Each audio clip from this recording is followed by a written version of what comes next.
দেখবে যে ধরো যেটা কবিতা বললেন যে যখন তোমার যেটা কাজ তুমি যখন সেখানে ফেল করছো তখন তুমি বলছো মানে তোমার এই প্রশ্নটা হচ্ছে যে কেন্দ্রীয় সরকার বা দেশের সরকার মানুষের ওয়েলফেয়ার ঠিক করে করছে না বলেই সে বলছে আচ্ছা আদানি আম্বানি একটু লস করে বিজনেস করতে পারে না? বিজনেসম্যান তো বিজনেস করতে আসবে।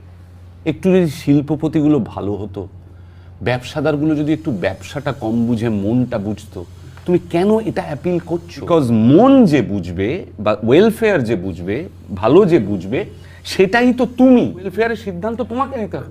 আমি তোমাকে একটা কথা বলি, 14 ঘন্টা শুটিংয়ের টাইম লিমিট, টেকনিশিয়ান থেকে শুরু হয়, লোকেশনে শেষ হয়ে যায়। এটা 40 ফিট রস্ট্রাম লাগানো আছে, তার উপরে 2টো 4K তোলা আছে। জানো ওই 4টে ছেলে কখন বাড়ি ফেরে? আরও 3 ঘন্টা পরে। ইয়েস। কোথায় যায় রুল? সবসময় একটা রাজনৈতিক শক্তির, আই এম সরি আমি বলতে বাধ্য হচ্ছি, সবসময় একটা রাজনৈতিক শক্তির